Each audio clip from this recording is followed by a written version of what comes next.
My name is Arja Kauchenberg and I'm Vice President at the Lifelong Learning Platform. As you may know, we organize this event every year. This is actually our 11th edition, and it is always connected to the topic of the year that has been chosen. In this case, it was the changing nature of evaluation in education and its impact on learners' well-being. Now, that is a very specific topic, and our 13 events deal on the one hand with assessment and evaluation, as also does our position paper, rethinking assessments, prioritizing learners' well-being, and some others concentrate more on the learners' well-being. So today it will be more on the learner's well-being in the digital sphere, which is a very, very important topic. We have at least 3 events during the Lifelong Learning Week, which in one way or another deal with these 2 essential aspects. And I'm very happy that we work together with the European Steiner Waldorf Council today for this event, and I hope you will find interest also in the other events. You can find the calendar and the registration on the Lifelong Learning Platform's website. You also have a link in the chat that has been put there kindly by Andrea La Peña, our background technical wizard. So you also have at the same time his indication in case you have any technical issues, so please don't hesitate to turn to Andrea if you should encounter such problems. And then I would really like to just warmly welcome you and open this session of the last session of today. Actually, it's the 5th session that we are holding today within the Lifelong Learning Week, and I hand over to Dora, who will guide you through this session. Thank you very much, and have a very fruitful afternoon. Thank you. Thank you very much, Arja. And thank you, of course, for holding this week. It's a week full of exciting events. We are very happy to be here yet another year. And I also want to, of course, welcome everybody in the name of European Steiner Waldorf Council to the event towards well-being in digital media education. It's very, let's say, general topic, but we will be going into much deeper aspects of it today. We will stay together for 90 minutes. And before I go further into what's waiting for us today, I would like to give you some housekeeping rules, as you say it. So I see you already know we are all already very well into the Zoom culture, but please keep your microphones muted while the presentations are ongoing. And of course, feel free to open your camera, but just keep in mind that the session is being recorded and will most likely be shared online. Also, one other new maybe feature in our event today would be that we would like you to keep the chat closed or empty. It is just an experiment. We would like to see how much more focus we can get from what speakers are saying. So we used a bit multitasking, but don't be alarmed, because at the end and at the third part of the event, we will have breakout rooms time where we would really like to hear you discuss and share, and also have a place, a Padlet, where you can share in writing your thoughts. Of course, if you have any questions in particular to the speakers or to the event itself, feel free to write to us at any time on our contacts, on our organizations, on our emails. And also keep in mind that the presentation that we will be sharing today will be also sent to all your addresses tomorrow. So all that will be available. And now we can go back to the more juicy stuff. So today I will just briefly run us through the agenda. We have the DigComp revision process presented from the wellbeing lenses by Debbie Hawley from Bournemouth University and Paula Blackman from Elanos University. Then we will hear about Steiner Waldorf digital media framework curriculum from Robin Schmidt from University of Applied Sciences and Arts of Northwestern Switzerland. And then we will hear about our digital literacy project that is on its way from Marti Domokos. And then we will come to the part with breakout rooms where you will have more place to speak and interact. And at the end, we will hear final thoughts by Kari Kivinen from European Union Intellectual Property Office. So I'm very excited and have been excited to start this event for quite some time now. Actually, the first part will be on my shoulders. So share my screen.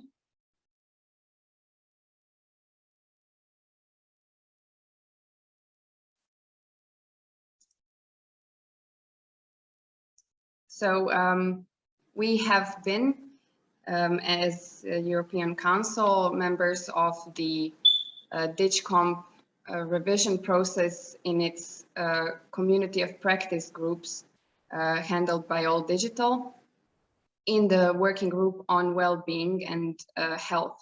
So my task today will be to bring to you a little bit of what we have brought to this group and the reason why we even joined it.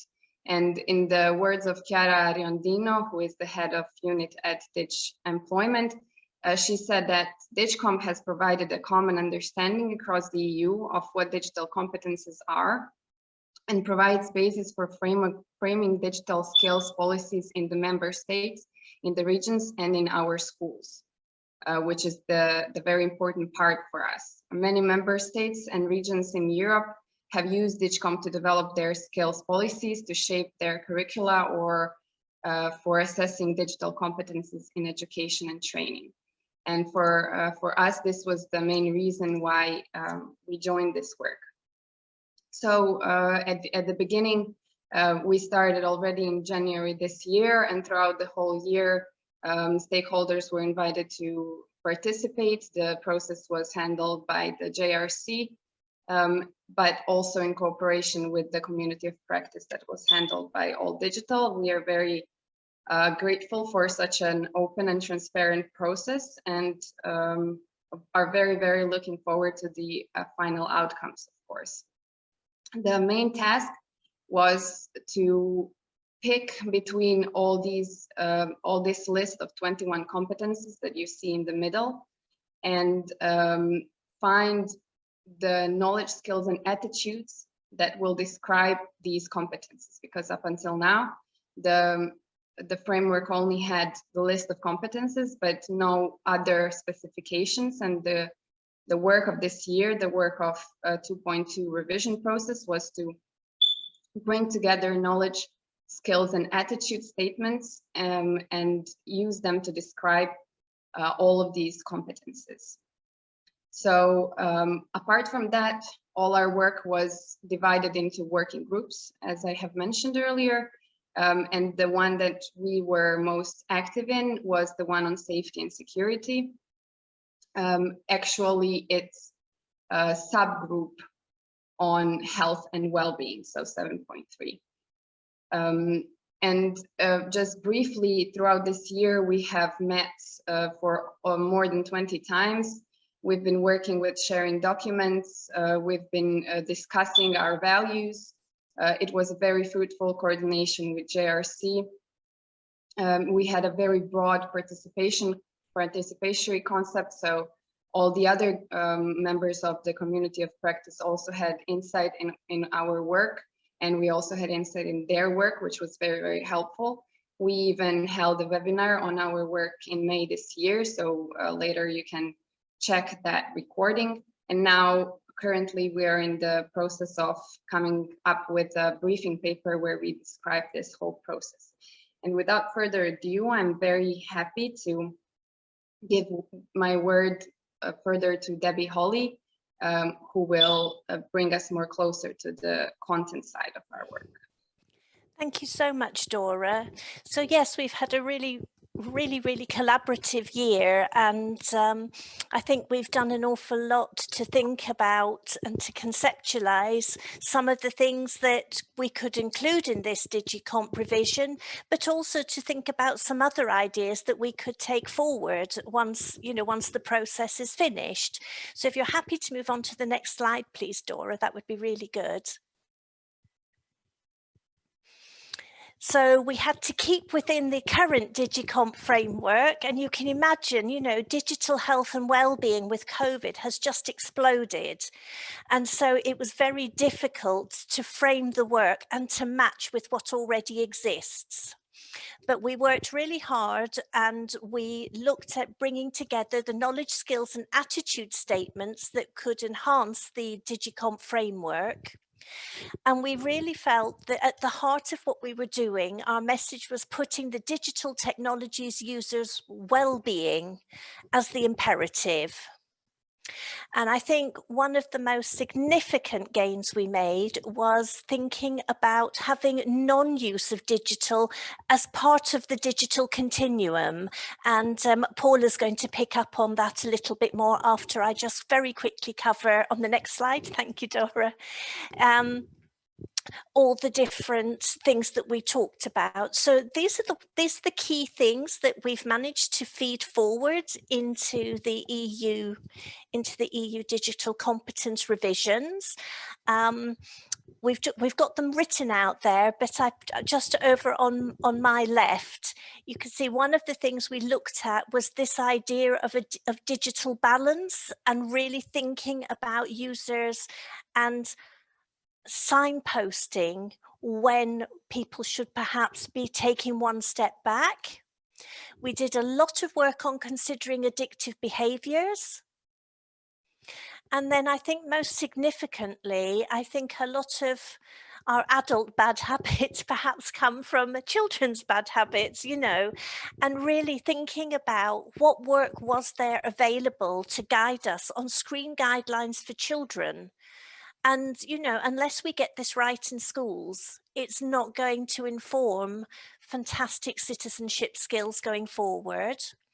And then we were very mindful of increasing health inequalities for vulnerable groups, particularly on medical and health issues, where a lot of processes are being moved online, and just making sure that all groups were included. And then we also had some digital well-being factors that we included within our very broad framing. So I think Paula's going to move on now, and she's going to talk a little bit more about one of our other successes. Well, yes, thank you so much. Actually, we originally split. It was like Dora for the successes and then me for the failures. I'm grateful we changed that. But at the same time, these successes, if you look at what's written, the small numbers in front of the KSA letters, it says 3.4. So this is not actually a success of our working group so much. I'm just saying this so that we are not kind of, how do you say, adorning ourselves with borrowed plumes. So these are successes from the working group inside the number 3, which is creating digital content. And there was a working group number 5 on programming. So here we are talking about mathematicians and ICT specialists, heavily involved in programming, and they wrote things that kind of went really well together, and that's why we are putting them here as successes, with the idea of kind of non-use as an option, or this idea that creating digital content required a lot of thinking skills that were actually not necessarily linked or best taught by putting people in front of a computer screen. So if you carefully look at these two knowledge, the one skill, the two skills and the one attitude statements, it says things like being comfortable with the decomposition of tasks, being able to write down instructions, that sort of deck of cards, etc. So what it's about is more a mode of thinking, like, okay, understand what a binary code is about, computational thinking. And Dora, if you would be so kind as to switch off the PowerPoint for a second. I brought an example and I need a victim to show the example. So I was thinking maybe Arya, because I know you from last year, would it be possible for you to switch on your microphone and be my victim? I have this deck of cards here. Yes. And you're probably already expecting that I'm going to ask you to pick one card and kind of remember it in your head. And I will then use a binary search algorithm to find your card. But they are only from 6 to ace. So they're all in there. I can't show them all to you, but rest assured that this is kind of not a fake deck or anything. Do you have a card in your mind now? Yes. And don't tell anyone. Perfect. Because I'm going to ask you some questions now. The first question, your card, is it red? No. No. Okay. Second question. Does your card have a number written on it? Nope. No number either. Okay. Okay. Is it a male card? Yes. Okay. Would you say it's old? Yes. Old and male. Okay, great. It seems like we have 2 left. And I think you all know which question I'm going to ask now. And that will be, does your card have something heart-shaped on it? Yes. Yes, okay. There we go. Okay, Dora, can you put the PowerPoint back on? We were successful in the first go. I'm really thrilled. Thank you. Thank you.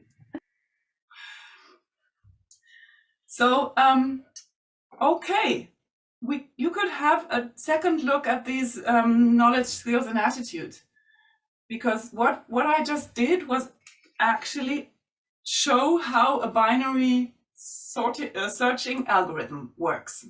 So we would be able to write down instructions that help us pick one card from a deck of cards. It's based on the historic idea of Hollerith, who introduced it when they were doing the population count in the United States. And the first population count, it took 3 years to evaluate all the data.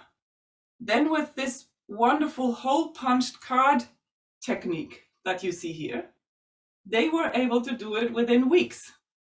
So at that time, that was considered pretty advanced, but it's also interesting because it can help people understand or grip how technology works. I could even demonstrate, I mean, are there any really skilled mathematicians or ICT people? You could have a parallel binary sorting algorithm. Like you could stick many of these little sticks through and you can say, which card is neither red, nor contains a number, nor is it male, nor is it female, nor does it have something heart-shaped on it. You see that? Woo! Parallel binary sorting algorithm, and there should be just one coming out, and that's this one. Wow, okay, pretty advanced stuff technology-wise, and it seems that the success was that the programming group kind of, and can you go to the next slide, or actually skip to, I think there's a black one in there, and then go to the third slide. Ah, okay. You'd already done that, thanks.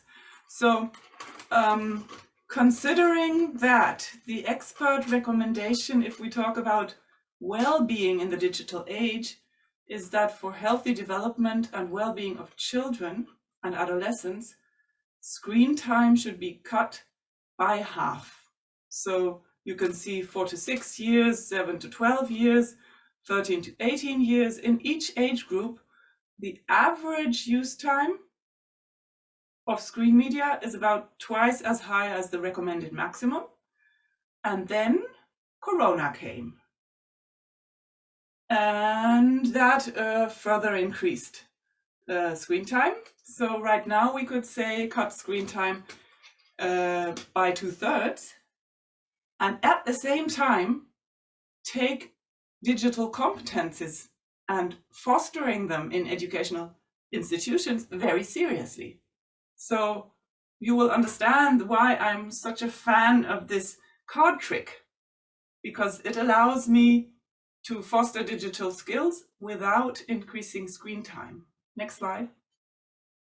So that is actually a kind of standing question for teachers and curriculum designers in the digital era, that one question should always be, okay, this is the digital competence, the DigComp that I want to foster. Is there a screen-free way for teaching it? Question mark. Next slide, please. So now, after the successes that we are very happy and proud of, I will also come to what I call now our to-do list, because some of the suggested knowledge, skills, and attitudes from working group 7 did not make it into the current stage of DigComp 2.2 revision. And the kind of, to sum up, there was this area of different influences of screen media between children and adults, which we thought was really important but didn't make it. Then we included a broader understanding of digital well-being. And we had also included a list of digital risks, because the only digital risks that were actually mentioned in the current part of the DigComp 2.2 revision are cyberbullying and grooming. So why only cyberbullying and grooming? There are maybe, I mean, probably all of you can think of 15 other risks. But I have to say, this is not the fault of the people who were leading this process. It's the fault of the structure of the DigComp framework, because they have to be fair. So there are the 5 key areas, and then protecting health and well-being, and there's an asterisk and a green underline on the right side. Protecting health and well-being is one subcomponent. So as long as it remains one subcomponent, we can't have that many statements. So they liked the statements and they told us so, but they just could not include them all because DigComp would have been too large. So what we think is, or what we think might have to happen is, in the end, maybe health and well-being should be more than just one out of 21 subcomponents. It could be a key area in the DigComp framework. So as a conclusion, we want to thank the JRC coordinators for the excellent work that they did in coordinating the DigComp revision process. We are really happy with some of the successes from our working group in the 4.3 subcomponent, and also congrats to the programming working group on 3.4. And we are suggesting to consider whether health and well-being should be a higher level component of DigComp. Then it would be about 60 to 70 knowledge, skills, and attitudes instead of the now existing about 20.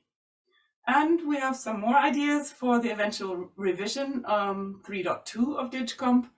But I think the idea is that we have some nice and challenging questions for you to discuss later in the working groups, because we would also be interested to hear your input on, like, yes, do you think well-being should have more space in the DigComp, or should it be tackled more in LifeComp, the other European competences framework?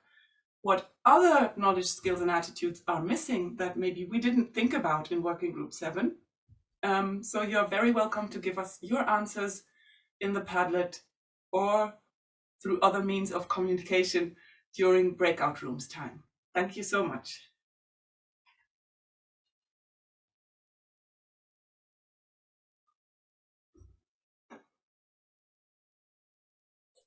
Thank you very much, Paola. This was indeed a lot of work that that we tried to present to you today.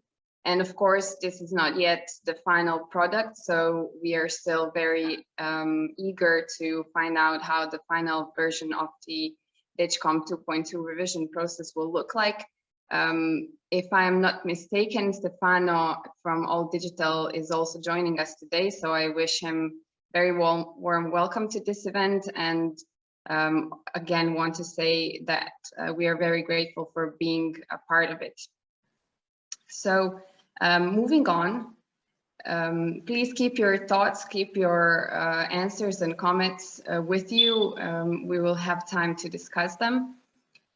We are going towards something that comes from Robin Schmidt, and this is a presentation on the digital media and computer science framework curriculum that is also mapped to the DigComp framework. And why is this relevant? I mean, DigComp as a framework was, in the words of Rina Vukari, who is one of the leaders in the revision process, and she is research fellow at the JRC. She said that the listed knowledge, skills, and attitudes in this revision are not learning outcomes. They are here just to give the scope of the competence and show the depth of it. But then those should be further used by training providers when they create learning outcomes and learning content. And also, as the deputy head of the JRC said, DigComp framework is a reference framework. It is still quite general, and it needs to be further adapted and contextualized to specific purposes within a local context, which makes the framework quite a flexibility. And for that reason, we are very happy to have already something to show to you. This is the curriculum that came to us from Switzerland, but we are very, very happy to bring it up to the European level and to really connect with the values and the pedagogy of Steiner Waldorf schools in line with what DigComp is also aiming to bring to the citizens. So without my further ado, Robin, you have the floor. Yeah, thank you very much. This is very kind of you to invite me here to present a bit this work from Switzerland. 2 years ago, we started to develop a curricula for Steiner Waldorf schools in Switzerland out of a working group with expert teachers from many schools, and also with the attempt to include newest research, current developments, and maybe you can show the next slide. And to provide Steiner Waldorf schools with a curriculum for this changing times, and particularly they were also in a focus. Steiner Waldorf schools being known as maybe not pioneers in digital school or transformation of schools in the digital age. And so there was a bit of political pressure also to that we wanted to answer and to lay out that Steiner Waldorf is not actually, as this prejudice, a technologically estranged school, but since its roots and beginnings has always given an intense response to the technological age. And this is maybe an interesting parallel, the context in which this curricula is developed. Recent research has overcome the idea that digitalization of education actually is a good idea. But in terms of learning outcomes, in terms of the whole mindset to put digital media into school as a goal in itself, but rather to reflect digital transformation as a process in society, as a process of our age, that the next generation is facing and is already growing up in. And this is a reframing of the aims of making digital transformation to a theme in school. And under this changing and shifting paradigm, we see and we saw many parallels and interesting points in the fundamentals of Waldorf education that could be a guiding stars to develop a new curriculum. So the fundamentals, academic research and fundamentals of Waldorf education. One maybe fundament to name here would be the search for age appropriateness. So not the idea as such, whether to include digital media is a question, but the question of when in the child development steps of understanding and being able to handle and to shape and work with digital media are the right moment in the psychological and other elements of child development. And there's this idea in Steiner Waldorf education that that is applied to the other medias as writing and theater and music and performing arts and many other aspects, that the curriculum throughout the 12 years can be seen as a recapitulation of the media evolution in human history. And this can be a guideline also to include digital media as a step in human, in cultural development in which media have a specific place. That is one paradigm. Another paradigm of Waldorf media education is the idea that there is direct media education and indirect media education. Paula just gave a wonderful example that learning about media not necessarily, or digital media not necessarily has to learn directly with computers, although this is then has its time as well. So a relation of direct and indirect exposure to different media contributions to a competent learning, and also are considered to contribute to well-being. That if we find the right moments and the adequate teaching practices. Yeah, and one approach is that we saw we must not reinvent Waldorf education to bring these goals into education, but that we can integrate them in best practices and find the moments where learning on digital media and computers can be integrated. Yeah, so we came up with 4 core elements, and here you see one core learning element where the teaching goal is safety. The students know and take into account risks. They can observe legal situations, etiquette, netiquette, and when using digital media, a large aim to reach an inner ability to safety and safe use, which includes health and well-being in some aspects. Other second learning field is media, what we call media sovereignty. So an inner, an intrinsic ability to use the variety of all different media appropriately to their own, qualities. to use them alone and in groups, in collaboration, to create, to learn, and to explore the world.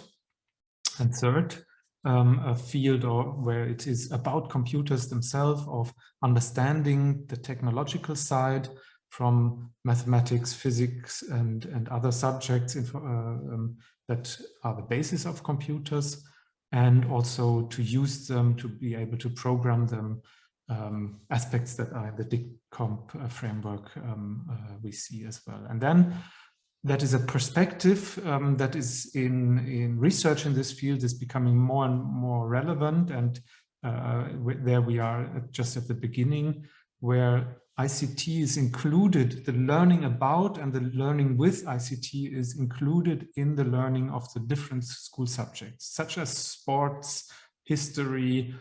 So not only the MINT, the mathematics, physics, and so on, the science subjects, but we see today that digital transformation is in all subjects, in all professions, and we need to include this into the curriculum and find ways of making it a theme and to learn appropriately, subject-appropriate ways of learning about and with ICT in the different subjects.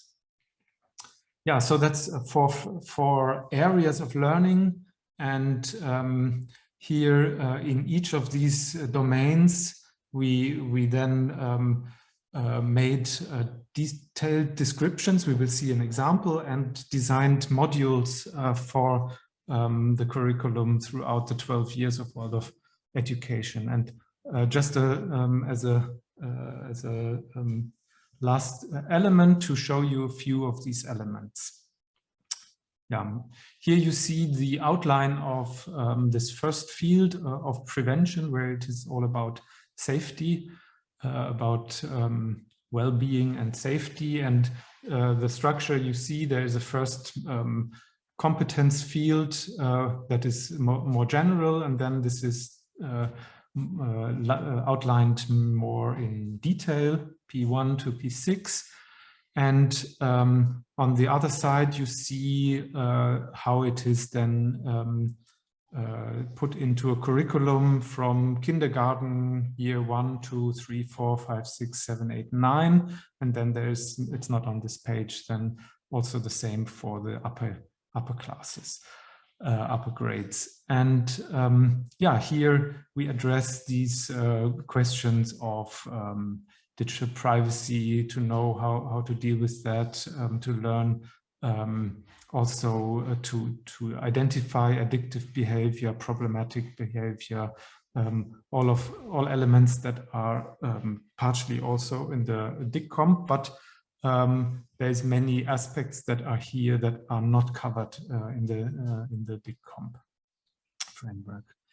Now, what we did at the appendix to make a comparison, Steiner Waldorf curriculum to DigComp framework, and you can see here our framework, the competencies, how they are included in the curriculum with the different modules. In the right column, you can see the numbers of the DigComp framework. So you can compare from Waldorf to DigComp, and also that is on the right hand side from DigComp to Waldorf Steiner curriculum. So we can see, and we see a full coverage of in that from DigComp to Steiner Waldorf education. So we fulfill all what is needed to a certain extent, and beyond there are elements that are not touched and not yet in DigComp as it is at the moment. And just to end, sort of a little overview on what is happening in the different in the course of time. In the kindergarten, you see there is a focus on prevention and early childhood media education, you could say, where already in kindergarten we make a theme, make media education a theme, but more it is here on the sides of the parents to give them information on the newest developments, to create an awareness on on the problematics of extensive media use, on this concept of age-appropriate media experiences that is included in parents' evenings, and then also in the kindergarten time itself. Children get a space for dealing with and expressing media experiences, and that is part of kindergarten and early years in school. And then in the upper years, you see upper grades, you see more the direct media education side. This is my alarm saying I have to stop now. Where there are different forms of direct interventions, where media studies is a part of different school subjects, and where existing projects that are part of the Waldorf curriculum. Just for example, in the 8th grade, it's a common thing to prepare a theater production. And there, the proposal is that the design of, for example, of the posters and the design of the leaflets that go out are produced by the kids themselves, and that is used as a chance, as a possibility to learn text editing, to learn something about the effects of publicity, of Werbung,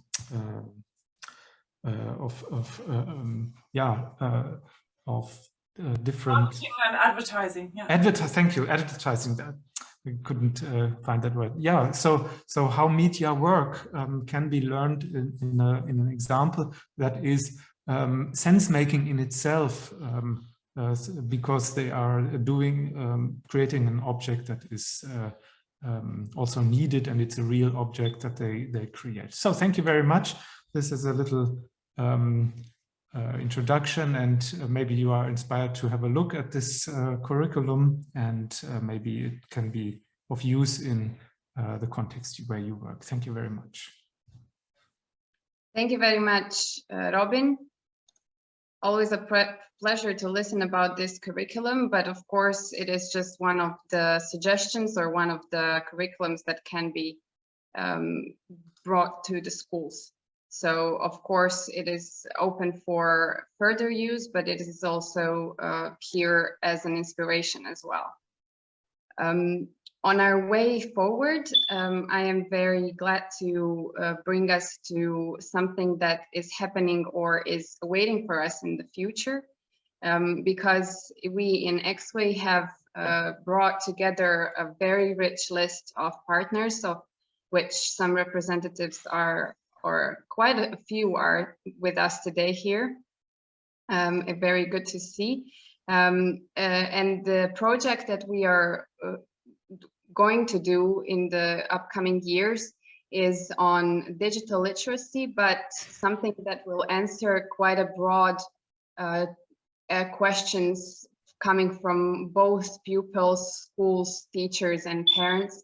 It is a so-called whole school approach that we would like to take when it comes to tackling media education in schools.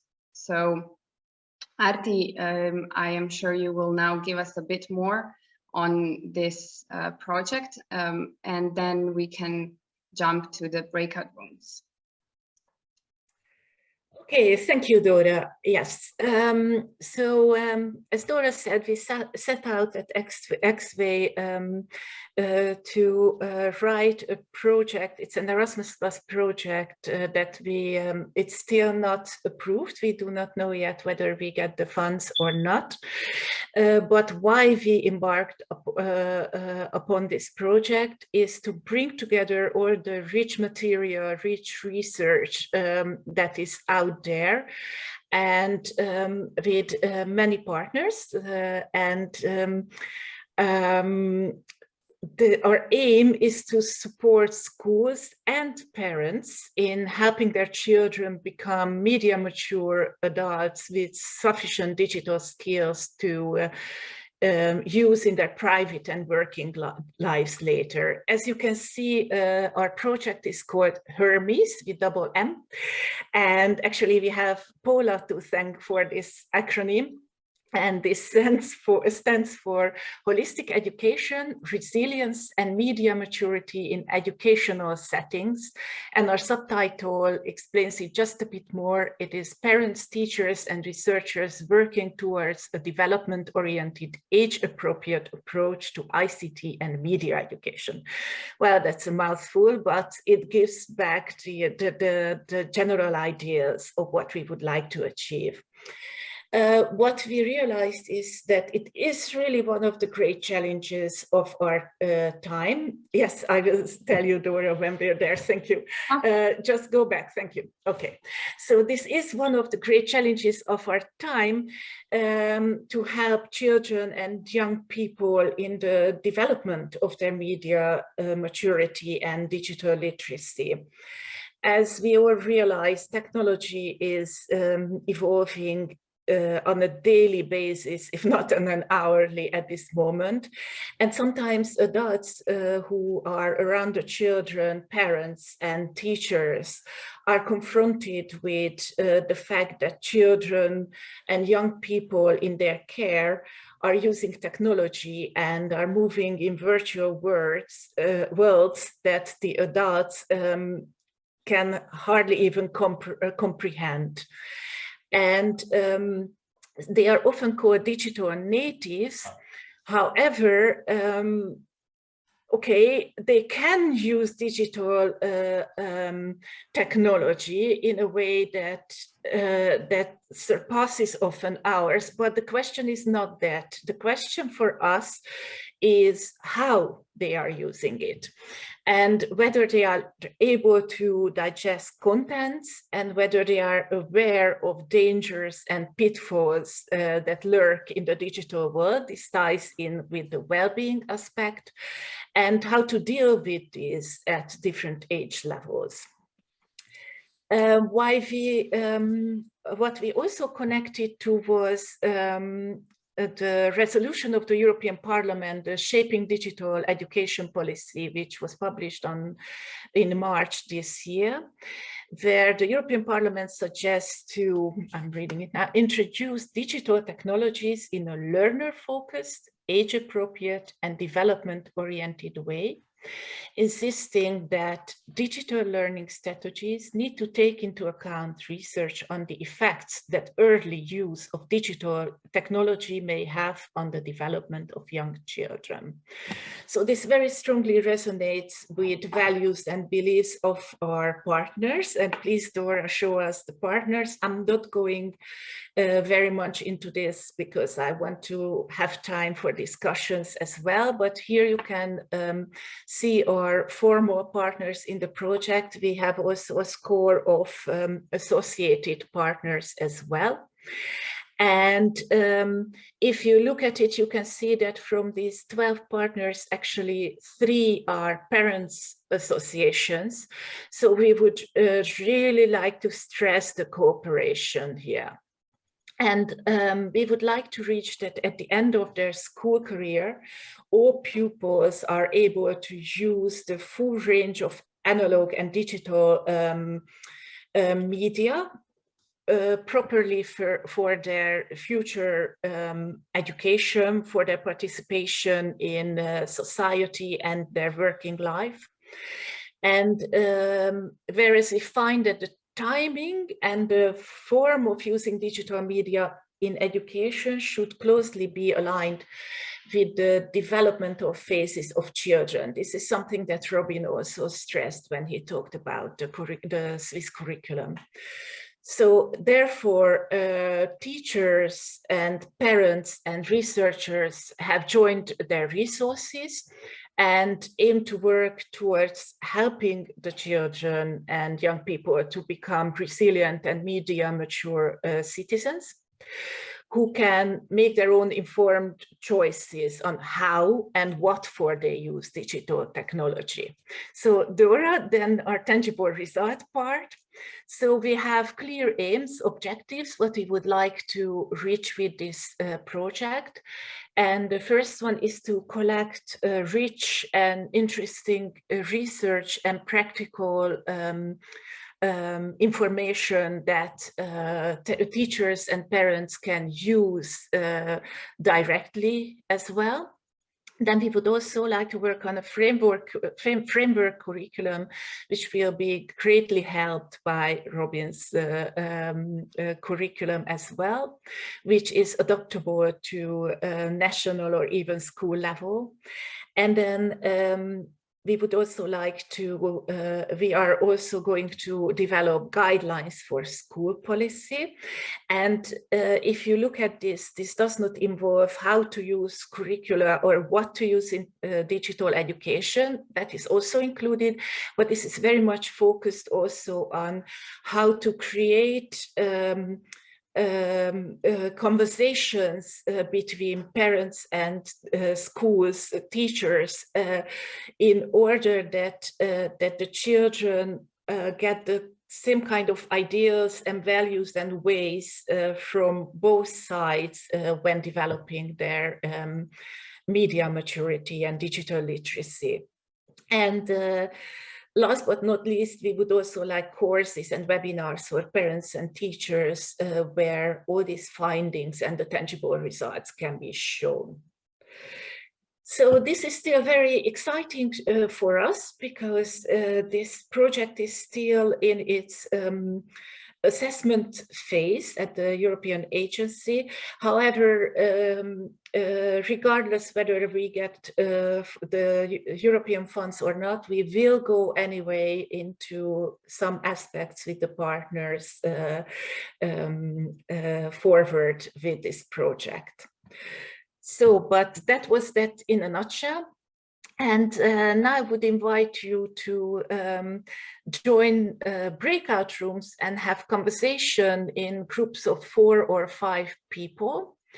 We put together 4 questions on a Padlet. Dora will show just in a minute also how a Padlet works for those who might not have used it before.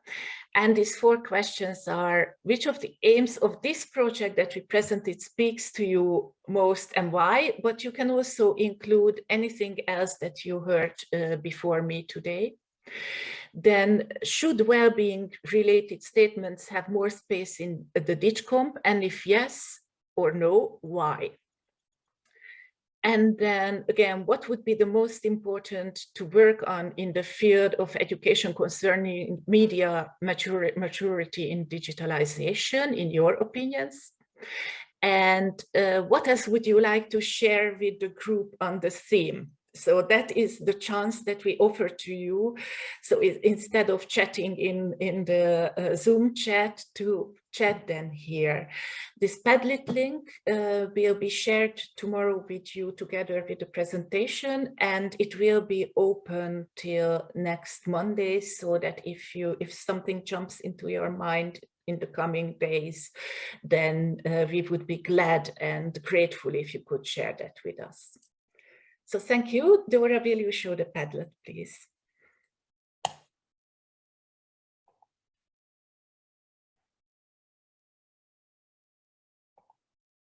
So that is the Padlet, and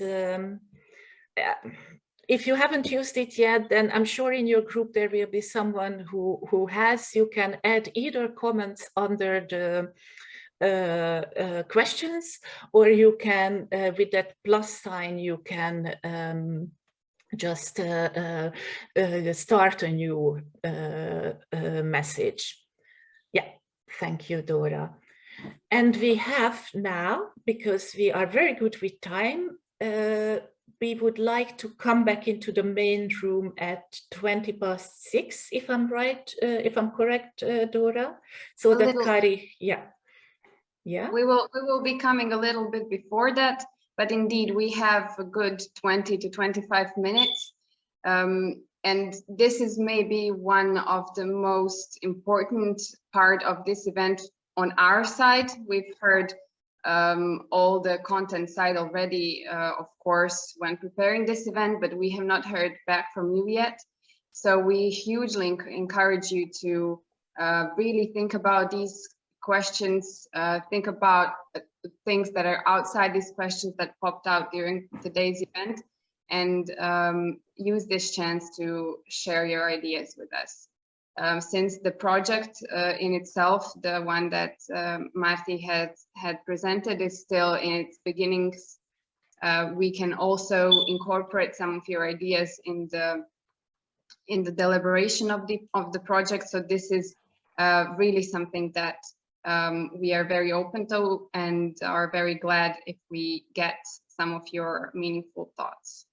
So Andrea, I think you have prepared the breakout rooms.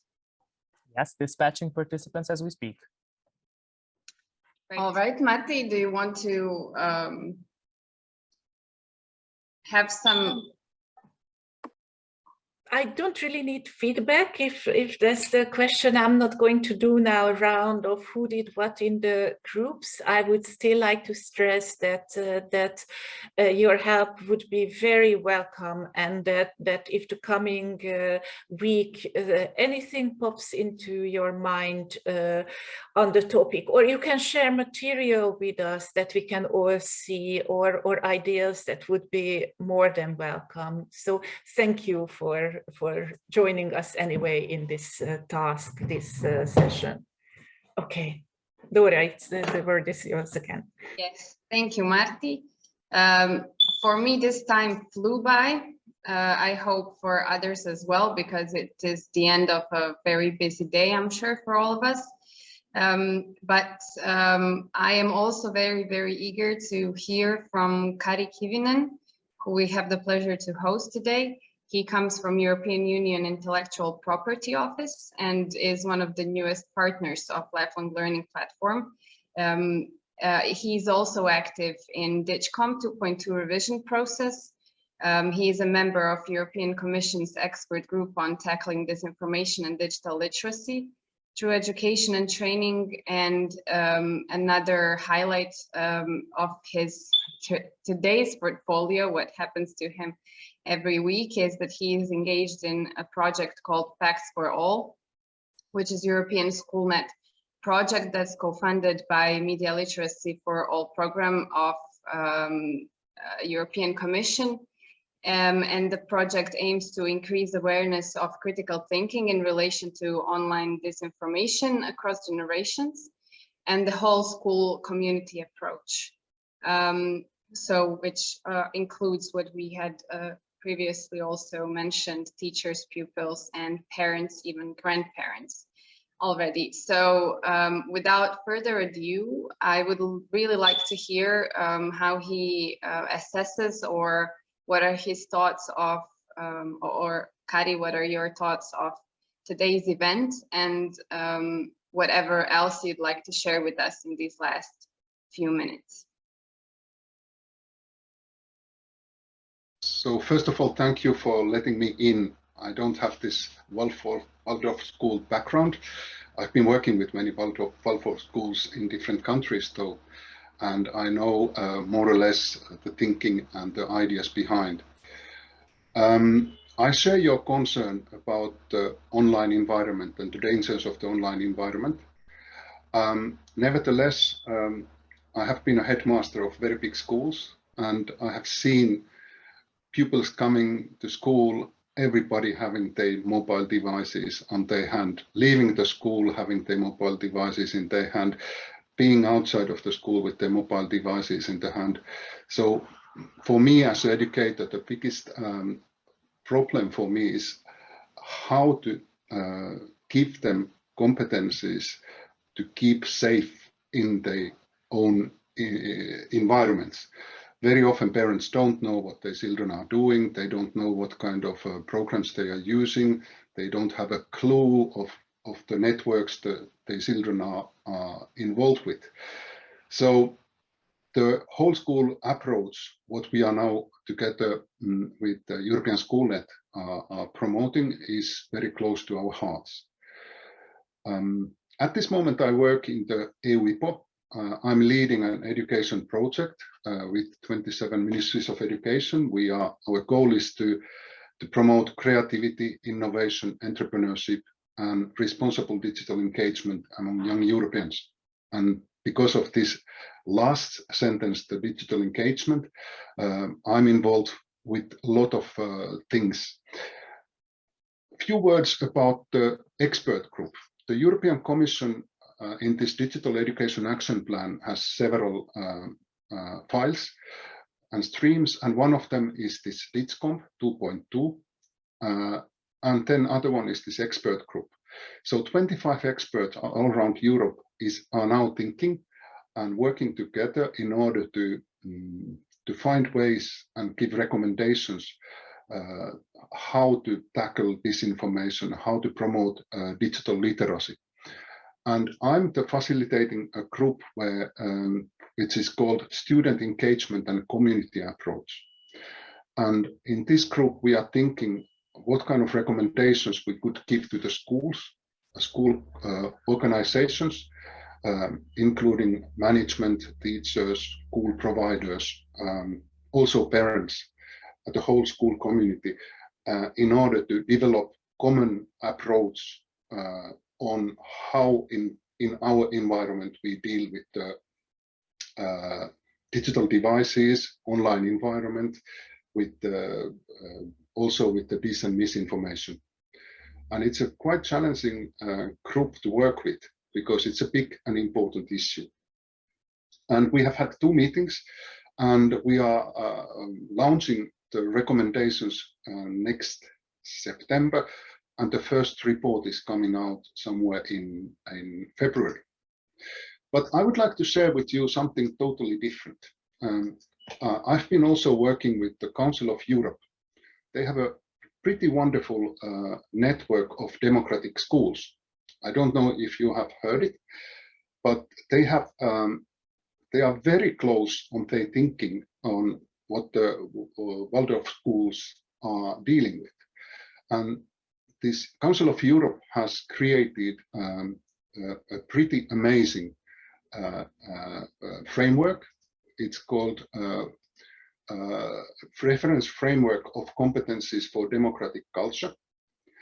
And there are 6 themes tackling discrimination, making children and students' voices heard, dealing with propaganda, misinformation and fake news, preventing violence and bullying, addressing controversial issues, improving well-being at school, and building an inclusive and democratic school environment and school spirit.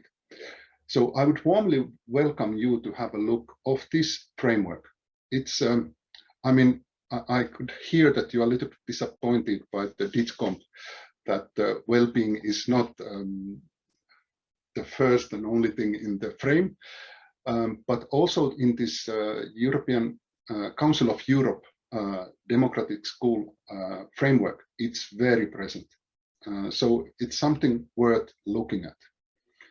And the group has also, I mean, Council of Europe has also created a lot of activities which can be printed, and this kind of practices, how these competencies can be practiced in the real life situations.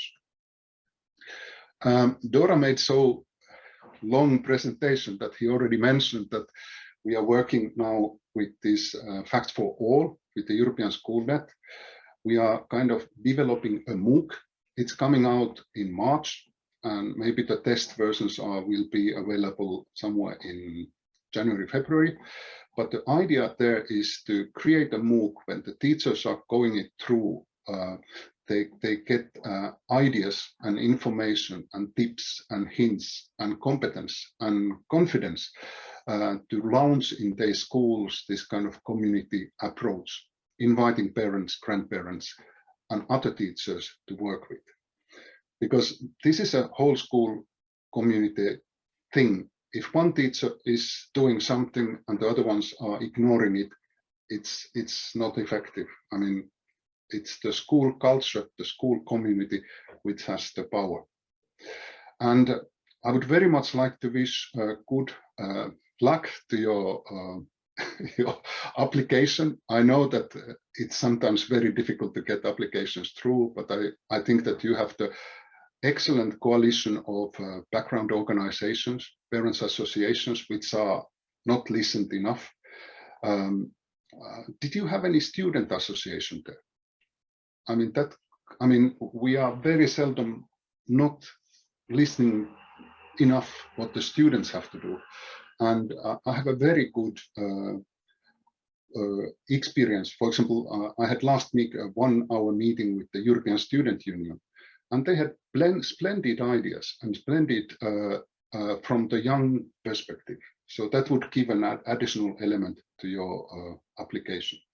So this is more or less my time. I have some links to be shared.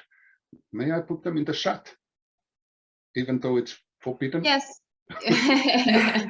No, it's not forbidden. You can share in the chat, but we can also incorporate them in the email that we will send around tomorrow.